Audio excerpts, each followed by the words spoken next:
तीसरे चरण पर 93 सीटों के मतदान के बाद अब पूरा देश चौथे चरण की तैयारी में जुट गया है। चौथे चरण में 13 मई को देश की कुल 96 सीटों पर मतदान होगा, जिसमें बिहार की 5 सीटें भी शामिल है। हम आपको बता दें कि अब तक 4 चरण में कुल 284 सीटों पर मतदान हो चुका है।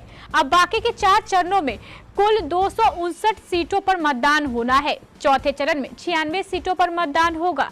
इन 96 सीटों में बिहार की 5 सीटें भी शामिल है, जिनमें बेगूसराय, समस्तीपुर, मुंगेर, दरभंगा और उजियारपुर की सीट शामिल है। इन 5 सीटों पर कुल 55 प्रत्याशी अपना भाग्य आजमा रहे हैं। चलिए हम आपको बारी बारी से इन सभी 5 सीटों के बारे में विस्तार से बताते हैं। इस रिपोर्ट के माध्यम से आप अच्छी तरह समझ जाएंगे कि किस सीट पर कौन सा प्रत्याशी ताकतवर है और किससे उसकी टक्कर हो रही है।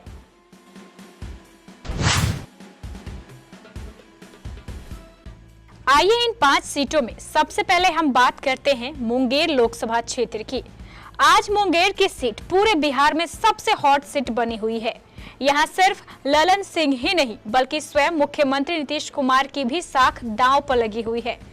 पूरे मुंगेर लोकसभा क्षेत्र की बात करें तो यहाँ से कुल 12 प्रत्याशी चुनावी मैदान में हैं, लेकिन मुख्य मुकाबला जदयू के राजीव सिंह उर्फ ललन सिंह तथा राजद प्रत्याशी कुमारी अनीता के बीच है। ललन सिंह जदयू के दूसरे सबसे बड़े ताकतवर नेता कहे जाते हैं। यह मुख्यमंत्री नीतीश कुमार के काफी करीबी भी हैं और जदयू के राष्ट्रीय अध्यक्ष भी रह चुके हैं। वर्तमान में यह मुंगेर के सांसद भी हैं, लेकिन 70 वर्षीय ललन सिंह को आज 46 वर्ष की कुमारी अनीता ने बुरी तरीके से परेशान कर रखा है। अब कुमारी अनीता के बारे में भी जान लेते हैं। उम्र 46 वर्ष। यह राजद की टिकट पर यहाँ चुनावी मैदान में है, लेकिन कुमारी अनीता की वास्तविक कहानी कुछ और ही बयां करती है।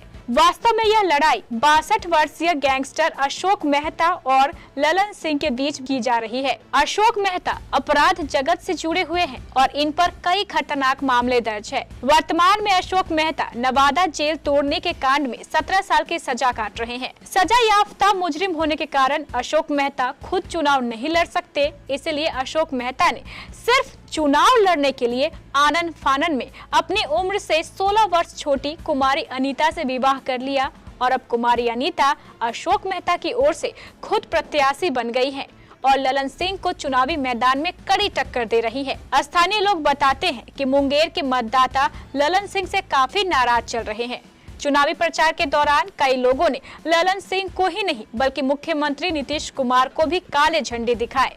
स्थिति की गंभीरता को देखते हुए मुख्यमंत्री नीतीश कुमार ने ललन सिंह का साथ देने के लिए मोकामा जेल में बंद अनंत सिंह को भी पैरोल पर जेल से रिहा कर दिया है। हालांकि कहा तो यह जा रहा है कि इन्हें अपने खानदानी काम से पैरोल पर रिहा किया गया है, लेकिन वास्तविकता यह है कि ललन सिंह के पक्ष में मतदाताओं को एकजुट करने के लिए अनंत सिंह को 7 दिनों की पैरोल पर रिहा किया गया है। फिलहाल अनंत सिंह पूरी तत्परता से चुनावी मैदान में घूमते नजर आ रहे हैं। अब स्थिति दोनों प्रत्याशियों के बीच काफी रोमांचक है। पूरे बिहार की नजर इस मुंगेर सीट पर बनी हुई है।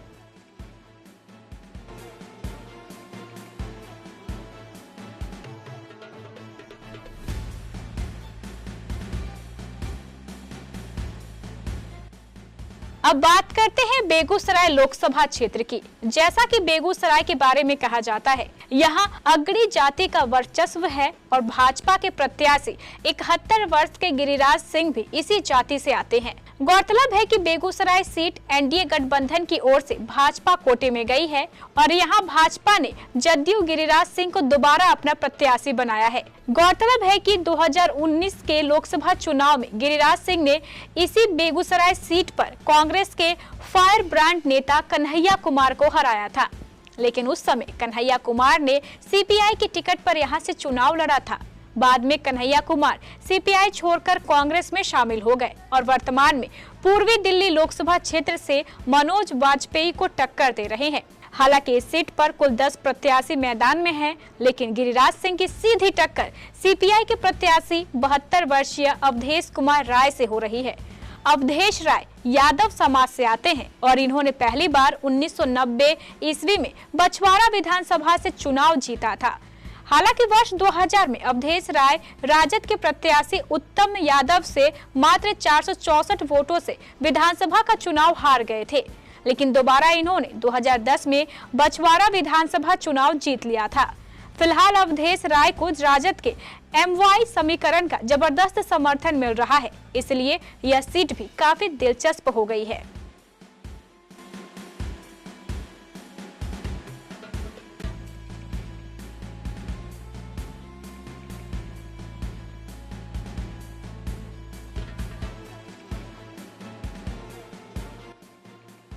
अब बात करते हैं समस्तीपुर लोकसभा क्षेत्र की।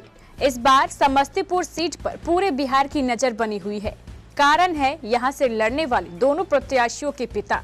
हालांकि समस्तीपुर में चुनाव लड़ने वाले प्रत्याशियों की संख्या 12 है, लेकिन टक्कर कांग्रेस के सन्नी हजारे और लोजपा के संभवी के बीच देखा जा रहा है।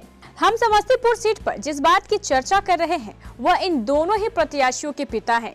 कांग्रेस के प्रत्याशी सन्नी हजारे के पिता माहेश्वरी हजारे नीतीश सरकार में सूचना मंत्री है, जबकि लोजपा के प्रत्याशी संभवी के पिता अशोक चौधरी भी नीतीश कुमार के मंत्रिमंडल में ही है।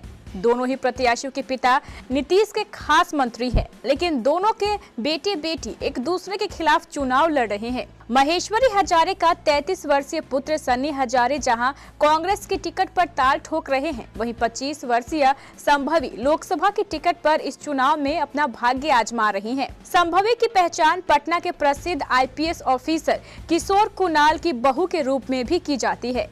संभवी किशोर कुणाल के बेटे सायन कुणाल की पत्नी है। इन दोनों के आपस में चुनाव लड़ने से नीतीश कुमार की स्थिति काफी दुविधापूर्ण हो गई है।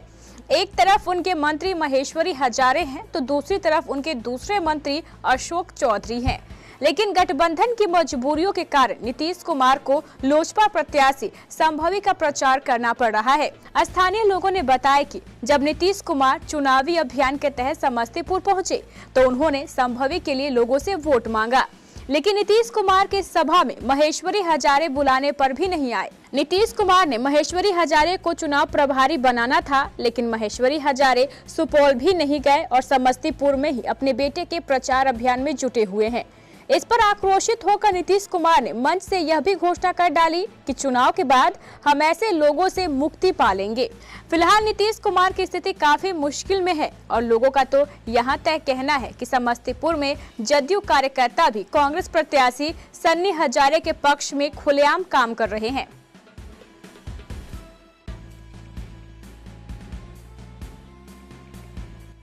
अब आइए बात करते हैं उजियारपुर लोकसभा क्षेत्र की।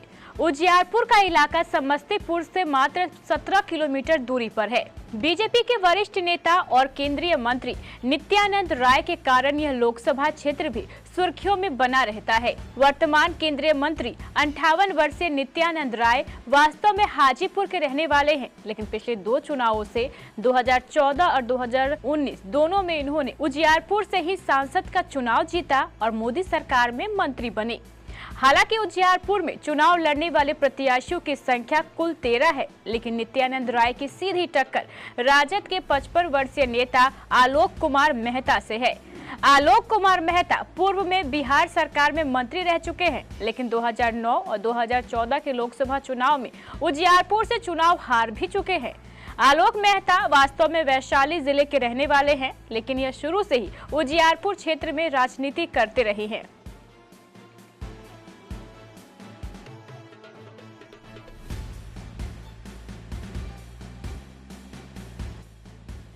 अब आइए बात करते हैं दरभंगा लोकसभा क्षेत्र की।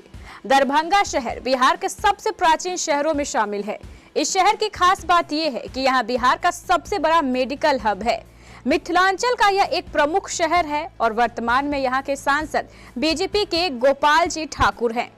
इस बार दरभंगा के चुनावी मैदान में कुल 8 प्रत्याशी हैं। बीजेपी ने इस बार फिर 55 वर्षीय गोपाल जी ठाकुर पर ही अपना दांव लगाया है। गोपाल जी ठाकुर की मुख्य टक्कर राजद के प्रत्याशी 58 वर्षीय ललित कुमार यादव से है। ललित कुमार यादव के बारे में कहा जाता है कि वह 1995 में पहली बार विधायक बने, लेकिन लोकसभा का चुनाव वे पहली बार लड़ रहे हैं।